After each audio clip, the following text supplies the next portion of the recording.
माननीय मोहित अग्रवाल एएसजे कैथल का नायब कोर्ट दीपक मेरे पास आया था। बोला इंस्पेक्टर साहब को अंदर देना है। मैंने कहा भाई कोई लिखित में आदेश दो मेरे को। बोला जी लिखित में तो मेरे पास आदेश नहीं है। फिर उतनी देर में एडिटर साहब आ गए और पीपी साहब आ गए। बोला जी आप इसको अंदर कर दो। सबसे पहले आज आपने ये जो छोटा सा वीडियो देखा कि ये साहब कह रहे हैं कि भाई लिखित आदेश लाओ, मैं इंस्पेक्टर साहब को कैसे अंदर कर दूं। यानी बात पुलिस में के एक एसएचओ को अंदर करने की आई, बंद करने की, तो लिखित आदेश मांग रहे हैं। जब किसी सामान्य व्यक्ति को या फौजी को आप उठाकर ले आते हो और उसको कच्छे में लाकर बैठा देते हो, उससे जाड़े साफ कराते हो, जैसे झुंझुनू में एक फौजी छुट्टी आया हुआ था, मैंने उसका वीडियो डाला था ना, उसको घर से लाए और उसको मार भी रहे हो, जो सीसीटीवी में कैद है, और उसको लाकर जाड़े भी साफ कराए हो। वहां उस समय पुलिस महकमा क्यों नहीं पहुंचता कि भाई इसका लिखित आदेश लाओ, हम इसको कैसे अंदर करेंगे? क्यों? आज इस विषय पर चर्चा करेंगे। पहले एक वीडियो और देखें। वो इनको लाकर बंद कर रहे हैं और ये आदेश जो जिन्होंने दिया है ये है मोहित अग्रवाल जी। जज साहब के आदेश से इनको 1 घंटे के लिए हवालात में कैदियों के साथ बंद किया गया। अब बंद किया तो इनकी आंखों में देख रहे हो, ये भी देख लिया होगा आपने दूसरा वीडियो भी। आज एसएचओ साहब को जब अंदर जाने की बारी आई, शर्मिंदगी महसूस हो रही है, जबकि अभी वो वर्दी में खड़े हैं। अगर बाकी सामान्य मुजरिम को तुम कच्छे में खड़ा कर देते हो छोटे मोटे अपराध में, जब आपको नहीं पता चलता है कि उस बेचारे की भी कोई इज्जत है। आज चर्चा का विषय बना हुआ है कि जी पुलिस महकमे की बेइज्जती कर दी जज साहब ने। पुलिस महकमे में रोष है, मनोबल डाउन हो रहा है। जब तुम देश के फौजियों के साथ इस तरह का व्यवहार करते हो, सेना का मनोबल डाउन नहीं होता? जब तुम उनके साथ मारपीट कर देते हो, इस तरह की हरकतें करते हो, तब अपना दिमाग लगाते हो। आज इस विषय पर मैंने वीडियो बनाया है। मैं चाहता हूं हमारे साथी इसको देखें और ज्यादा से ज्यादा शेयर करें। मैं फिर कह रहा हूं, टेक रिस्पेक्ट तो देन रिस्पेक्ट। जो अच्छे पुलिस के जवान हैं, अधिकारी हैं, जो अच्छे ड्यूटी कर रहे हैं, उनको सैल्यूट है, जय हिंद। लेकिन ये वीडियो उन लोगों के लिए है जो बोलते हैं ना कि हम फौजियों के बाप हैं। तो तुम्हारा भी कोई बाप बैठा है, कल तुम्हारी भी हालत ऐसी हो सकती है। ठीक है, इसलिए अगर आप चाहते हो कि आपकी इज्जत बनी रहे तो दूसरों की इज्जत करना सीखो। वीडियो देखें पहले। बाकी आज आगे का ये वीडियो दिखाने से पहले मैं बता देता हूं, बहुत से हमारे साथियों को इंतजार होगा कि भाई आज हमारी जो सुप्रीम कोर्ट में तारीख थी, जो हमारा चैनल बैन हुआ है, उस सिलसिले में जो आज 12 तारीख को जो हमारी सुनवाई थी, वो अभी 26 को हो गई है। उस डेट को आगे कर दिया गया है। उस विषय में मैं कल अलग से वीडियो बना दूंगा। अभी 26 तक हमें इंतजार करना पड़ेगा। और मैंने जो कहानी बताई थी कि अगर वो 12 को सुनवाई हो जाती तो मेरा एक ही बार दिल्ली जाना होता, लेकिन अब 14 को जो दिल्ली पुलिस के इंस्पेक्टर हमारे घर पर आए थे, आप सभी को मैंने बता रखा है उस विषय में अलग से, तो उस सिलसिले में मेरे को दिल्ली जाना है। तो वहाँ क्या होगा उसकी अपडेट मैं अलग से दे दूंगा, एक अलग से उसका वीडियो भी बना दूंगा। बाकी इस समय मैं एक बार फिर आप लोगों से कहूँगा बार बार कि इस समय हमारा वो चैनल या अधिकारियों की तानाशाही के खिलाफ जो कोर्ट केस हमारा चल रहा है, उसमें हमें सहयोग की जरूरत है। अगर आपको लगता है कि रविंद्र फौजी की लड़ाई सही है और इस लड़ाई में हमें योगदान करना चाहिए, अगर कोई आर्थिक सहयोग करना चाहता है, तो मेरा नंबर है 8290354513 8290354513। ये मेरा फोन पे और पेटीएम से जुड़ा हुआ है और ये मेरा बार कोड 8290354513। बाकी मुझे पता है सहयोग के नाम से बहुत से लोग यहाँ वीडियो छोड़ देते हैं, तो वीडियो ना छोड़ें। ये जो आज घटना बताई जा रही है इसको देखें, ताकि भविष्य में जिस लड़ाई को हम लड़ रहे हैं ये उसी का एक हिस्सा है। उसी विषय में मैंने वीडियो बनाया है। सहयोग करना है तो करें, नहीं तो कम से कम वीडियो शेयर करें, कोई दूसरा भाई सहयोग करेगा। और इस चैनल की संख्या जब तक वो नहीं खुलता है, कम से कम इस चैनल की संख्या बढ़ाओ। अगर आप 10-10 जोड़ते हो तो हम 16,000 अभी पहुंचे हैं। 16,000 से 10-10 जोड़ोगे तो 1,60,000 हो सकते हैं, और अगर 100-100 जोड़ोगे तो हम 16 लाख हो सकते हैं। और फिर हमारी वही ताकत और वही हिम्मत फिर आ सकती है। नहीं तो आप कॉल तो करते हो, रविंद्र सर ये हो गया, ये हो गया, इसकी आवाज़ उठाओ, ये करो, लेकिन जब तक मेरा वो चैनल नहीं खुलता या आप लोग सहयोग नहीं करते, रविंद्र फौजी अकेला कोई तोब नहीं है कि करे और गोला फायर हो जाए। ठीक है, बाकी वीडियो देखें और शेयर करें। जय हिंद, जय भारत, वंदे मातरम। मैं रविंद्र फौजी। साथियों, आज आपको एक ऐसा वीडियो दिखाता हूं जहां हरियाणा में एक पुलिस के SHO दरोगा साहब को जज साहब ने हवालात में बंद कर दिया, और बंद सिर्फ 1 घंटे के लिए किया था। अब पुलिस महकमा इस बात से नाराज है कि भाई एक वर्दीधारी दरोगा को 1 घंटे इस तरह बंद करना लिखित आदेश नहीं था। इस तरह की चर्चा हो रही है और पुलिस महकमा इसको अपना अपमान समझ रहा है। तो मैं पुलिस महकमे को कहना चाहता हूं, जब आप किसी इज्जतदार व्यक्ति को पुलिस स्टेशन में बंद कर देते हो, उसके कपड़े तक उतरवा देते हो, यहां तक कि सैनिकों के साथ आपने ऐसा बर्ताव किया है, जैसे झुंझुनू में एक आया था कि फौजी को कच्छे में बैठाया और जाड़े साफ करवा रहे हो, तब कहां से आपके पास लिखित आदेश आता है? तब आपको नहीं लगता कि दूसरे की भी इज्जत है? आज तुम्हें अपनी इज्जत की बहुत परवाह हो रही है। बोलते हैं ना, टेक रिस्पेक्ट तो देन रिस्पेक्ट। मैं उन जज महोदय को सलूट करता हूं। जय हिंद। और पुलिस महकमे में ये आज मैं वीडियो दिखा रहा हूं, जैसे वो SHO साहब की जो आंखें शर्म से झुकी हुई है ना, शर्मिंदगी उनको महसूस हो रही है, वो उन लोगों को भी महसूस होती है जब वो निर्दोष होते हुए आप उनको उठाकर बंद कर देते हो। तो पहले तो ये वीडियो देखें, फिर उसके बाद आज इस विषय पर हम सवाल करेंगे। पहले ये वीडियो देखो भाई। जय हिंद। आप ये देख रहे हैं तस्वीर, ये है इंस्पेक्टर राजेश साहब, जो एक थाने के थानेदार हैं सिरसा के, और अब ये खुद हवालात में बंद है। हवालात में क्यों बंद हुए आगे आपको बताते हैं, पहले देख लो इनकी हालात। ये इनके जो अधिकारी हैं वो इनको लाकर बंद कर रहे हैं, और ये आदेश जो जिन्होंने दिया है ये है मोहित अग्रवाल जी। जज साहब के आदेश से इनको 1 घंटे के लिए हवालात में कैदियों के साथ बंद किया गया। अब बंद किया तो इनकी आंखों में देख रहे हो क्या हाल हो रहा है, शर्म महसूस कर रहे हैं वर्दी पहनकर। आज इसी विषय पे वीडियो है कि भाई एक SHO को क्यों बंद किया गया, और बंद के बाद में इनकी आंखों में ये आंसू। ये वीडियो आपने देख लिया होगा। ये हरियाणा कैथल के जज साहब मोहित अग्रवाल जी ने ये इंस्पेक्टर राजेश SHO को 1 घंटे यानी 10:30 से 11:30 के बीच में कैदियों के साथ बंद रखा। वर्दी में बंद क्यों रखा था, पहले इस विषय पर भी हम चर्चा कर लेंगे।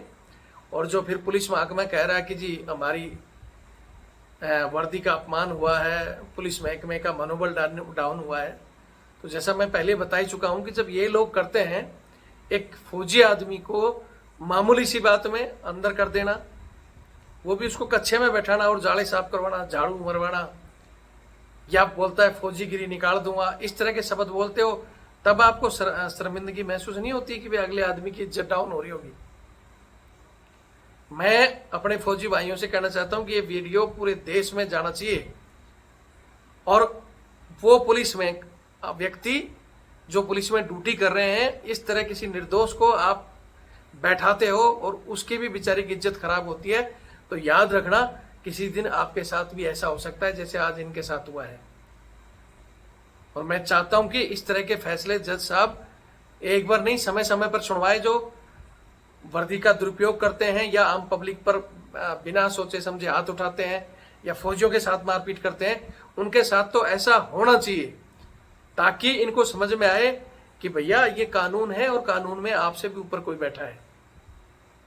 आप अगर किसी आम जनता का या फौजियों का बाप बनने की कोशिश करोगे तो आपके ऊपर भी कोई बाप बैठा है। इसलिए कानून में जिसको जो ड्यूटी दी गई है, उन ड्यूटियों को निभाओ और अपने पावर का दुरुपयोग कभी मत करो। ये घमंड नहीं करो कि आज मेरे पास कुर्सी है, मैं इसका थाने का मालिक हूं तो मैं कुछ भी कर लूंगा। ठीक है, हालांकि इस विषय पर जो अलग अलग चीजें आई हैं कि भाई कई बार कोर्ट छुट्टी कर लेता है, कोर्ट लेट हो जाता है, लेट इतने लंबे लंबे फैसले चलते हैं, लोगों ने उन विषय पर भी टिप्पणी की है, उसकी भी हम आगे बात करेंगे। पहले तो ये मामला बता देता हूं मैं आपको। ये मामला क्या था कि 2021 में कोई विवाद हुआ था और उस विवाद में एक मर्डर हो गया था, और उस समय ये इंस्पेक्टर साहब ने ही आईओ की ड्यूटी निभाई थी, जांच की थी, और ये उसमें गवाह थे। अब ये मामला कैथल कोर्ट में पहुंचा है, मजिस्ट्रेट साहब के पास में, मोहित अग्रवाल जी के पास में। तो इन एसएचओ साहब को बार बार भेजे गए थे नोटिस, सम्मन भेजे गए थे कि भाई आप आकर गवाही दो। एक बार भेजा, दो बार भेजा, नहीं आए। उसके बाद में इनके वारंट जारी हुए, नहीं आए। फिर गैर जमानती वारंट जारी हुए, तब भी ये नहीं आए। फिर जज साहब ने सीधा एसपी साहब को डायरेक्शन दिया कि भैया उनको गिरफ्तार करके लाओ और उनकी सैलरी बंद कर दो। तब ये आए, और जब आए तो जज साहब ने सीधा कहा कि भैया बार बार बुलाने के पास ये नहीं आ रहे क्योंकि ये बिजी हैं और इनके पास समय नहीं है, और कोर्ट अभी किसी दूसरी सुनवाई में लगा हुआ है, तब तक 1 घंटे के लिए इनको अदालत में, जेल में कैदियों के साथ वर्दी में बंद करो। तब इनको शर्मिंदगी महसूस हुई है, तब ये जेल में बंद हुए हैं। वहां एक और वीडियो आया है, जो वहां के इंचार्ज थे जेल में डालने के लिए, उन्होंने बोला भैया ऐसे कैसे बंद कर देंगे, लेटर लेके आओ। जब बारी अपने बंदे की आई है तो उन्होंने कहा लेटर लेकर आओ। जब कोई आम आदमी को बंद करना होता है, जी हमने, हमारे पास तो अधिकार है, 151 लगा दिया, ऑर्डर है, फलाना है, तब तो बंद कर देते हो। तब तो नहीं देखते कि भैया मजिस्ट्रेट से हम वारंट जारी करें, हम इस आदमी को किस अपराध में वो कर रहे हैं। तो पहले एक ये छोटा सा इनका भी वीडियो देख लो, ये क्या कह रहे हैं, ये देखो आप। मेरा नाम है एसआई सुरेश कुमार, मैं एस्कॉर्ट इंचार्ज कैथल लगा हुआ हूँ। माननीय मोहित अग्रवाल एएसजे कैथल का नायब कोर्ट दीपक मेरे पास आया था, बोला इंस्पेक्टर साहब को अंदर देना है। मैंने कहा भाई कोई लिखित में आदेश दो मेरे को, बोला जी लिखित में तो मेरे पास आदेश नहीं है। फिर उतनी देर में एडिटर साहब आ गए और पीपी साहब आ गए, बोला जी आप इसको अंदर कर दो। माँ भी कोई आदेश तो दो सर, आदेश तो उन्होंने दिए नहीं सर। फिर है नहीं, वो 1 घंटे के बाद नहीं, फिर वो दोबारा आए थे नायब कोर्ट, बोला जनाब इसको वह नहीं पेश कर दो। माँ भाई कोई आदेश दो इसको बाहर निकालने के। वो बोला जी मैं साहब से बात करता हूँ। बाद में आदेश आई। मामला तो इंस्पेक्टर साहब है नहीं, उस पर एविडेंस पे आए हुए थे और एसएचओ बड़ा गुड़ा लगे हुए थे। मामला थाना सिवन का है, मामला 302 आईपीसी का है, एनपीडब्ल्यू था। ये वीडियो भी आपने देख लिया होगा। जैसे मैंने बताया कि यही चीजें जब किसी आम आदमी को कोई तुम्हारा पकड़ कर ले आता है, कोई भी बंदा गया शिकायत पर, बोले जी बंद कर दो इसको, वो कहता रहता है मेरा अपराध क्या है, मुझे क्यों बंद कर रहे हो, मैं एक फौजी हूं। तब तुम नहीं देखते हो कि किसी के घर में जा रहे हो, तुम्हारे पास अरेस्ट वारंट है कि नहीं, सर्च वारंट है कि नहीं, तुमने क्या मजिस्ट्रेट से उसकी गिरफ्तारी के आदेश लिए हैं। वहां तो तुम बोलते हो हमारे पास तो पावर है। तो भैया जज साहब के पास पावर है, उन्होंने कह दिया बंद तो बंद। ठीक है, इसलिए एक बार फिर निवेदन करूंगा, मैं फिर कह रहा हूं कि जो अच्छे पुलिस अधिकारी हैं वो किसी भी इस तरह किसी भी इंसान की, चाहे वो आम आदमी हो चाहे खास आदमी हो, किसी की भी बेइज्जती नहीं करनी चाहिए, चाहे पुलिस महकमे का हो, किसी का भी हो।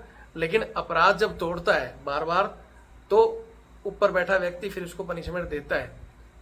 लेकिन आपके डिपार्टमेंट में तो बहुत से ऐसे बंदे हैं जो मामूली सी बात में ले चलो इसको लठ भी मार देते हैं और बंद भी कर देते हैं। अगर कानून इसी तरह मोहित अग्रवाल जी की तरह थोड़ा सा बोलते हैं ना कलम को सख्ती से चलाए, तो ये महकमे में जो बिगड़े हुए लोग ना सुधर सकते हैं। पुलिस के भाइयों को कहना चाहता हूं, जो अच्छे ड्यूटी करते हैं उनका मेरा सलूट है, जय हिंद। आप वर्दीधारी हो, पब्लिक में आपने शांति बहाल की है और उसके लिए दिन रात हमारे बेचारे पुलिस के जवान लगे हैं। लेकिन जो बेचारे लगे हैं वो लगे हैं, लेकिन कुछ मौज मस्ती और डकार 2 नंबर के धंधे में इतने बिजी हैं कि उनको कोर्ट का आदेश की परवाह नहीं है, या बस किसी को लठ मार रहे हैं। वहां नहीं देखते कि आपके पास किसका ऑर्डर है। वहां तो हमारे एसपी साहब ने कह दिया तो हम मारेंगे लठ। वहां भी दिमाग चला लिया करो कि किसी ने कह दिया कि आपको कि ठीक है लाठी चार्ज, तो कम से कम ऐसी जगह मत मारो कि किसी का शरीर फूट जाए, किसी की टांग फ्रैक्चर हो जाए। उसमें भी अपना दिमाग लगाना पड़ता है कि बल कहीं पब्लिक कंट्रोल नहीं है और ऊपर से आपको कोई आदेश चले हैं, तो उस आदेश में भी अपना दिमाग चलाना वर्दीधारी की जिम्मेवारी है। लेकिन बोलते हैं हमें क्या करा, हमें तो ऊपर से आदेश है। तो जब तुम्हारे लिए ऊपर से आदेश है, किसी दिन तुम्हारे लिए भी आदेश आएगा तो यही हालतें होंगी। तो मैं चाहूंगा कि ये वीडियो हर जगह जाए और जो अपने उसका दुरुपयोग करते हैं इसको अपनी बेइज्जती नहीं माने। जब आपको बुलाया जाना चाहिए था तो जाना चाहिए था, और आपके ऊपर भी कानून लागू होता है। जो हुआ ये सोचें, और किसी सामान्य व्यक्ति के साथ मैं फिर कहूंगा कि ऐसा करोगे तो कहीं ना कहीं आपके साथ भी भविष्य में इस तरह का होगा। यहां मैं फिर कह रहा हूं कि अब वो उनकी जिम्मेवारी है कि वो जवाब देंगे कि वो क्यों नहीं आ रहे थे। अगर उनको लगता है कि उनके साथ नाइंसाफी हुई है तो आप जाओ अपर अदालत में और बताओ आप कि भाई मेरे को ऐसे ऐसे मेरी मानहानि की गई है, मेरे साथ सही नहीं हुआ। अगर वो सही है तो ऊपर जाएं और अदालत में इनके खिलाफ केस कर सकते हैं, इनसे ऊपर भी अदालत है। अगर वो सही है तो, और उनको रियलाइज हो रहा है कि हाँ मैं बार बार बुलाने से नहीं गया था और मेरी गलती थी और मेरी गलती की सजा उन्होंने जो दी है वो सजा ही है, वो बेइज्जती नहीं है। आप तो वर्दी में थे, अगर आपको भी कच्छे में खड़ा कर दिया जाता तो कैसा रहता। तो शुक्र है कि मतलब कच्छे में नहीं थे आप। आपका जो महकमा कह रहा है कि हमारी तो बेइज्जती होगी, तो ये बेइज्जती उस समय भी ध्यान रखा करो। बाकी मैं चाहूँगा वीडियो शेयर करें। और आज जो हमारा केस का था उसकी तारीख अभी आगे हो गई है, जिसके लिए मैं कल आपको बता दूंगा। बाकी हमारे साथियों से फिर कहूँगा कि जब तक हमारा वो चैनल नहीं खुलता है, इस चैनल की संख्या बढ़ाओ। आज कम समय में मैंने कोशिश की, आप लोगों ने कोशिश की, तो 16,000 2 या 2.5 महीने में 16,000 तक पहुंचा है। लेकिन इसकी रफ्तार अगर नहीं बढ़ाओगे तो फिर मेरे को जैसे 6-7 साल लगी थी वो 10 लाख लोगों को जोड़ने में, तो फिर वही समय लगेगा, तो बहुत मुश्किल है। आप सब कोशिश करोगे तो हम 16,000 से सिर्फ आप 10-10 जोड़ो, 1 महीने में 10-10 जोड़ो तो हम 1,60,000 जा सकते हैं। 100 जोड़ो तो वापस 16 लाख हो सकते हैं, और उसी मजबूती से हम अपनी आवाज़ उठा सकते हैं जैसे पहले उठा रहे थे। ठीक है, बाकी वीडियो देखें और शेयर करें। जय हिंद, जय भारत, वंदे मातरम।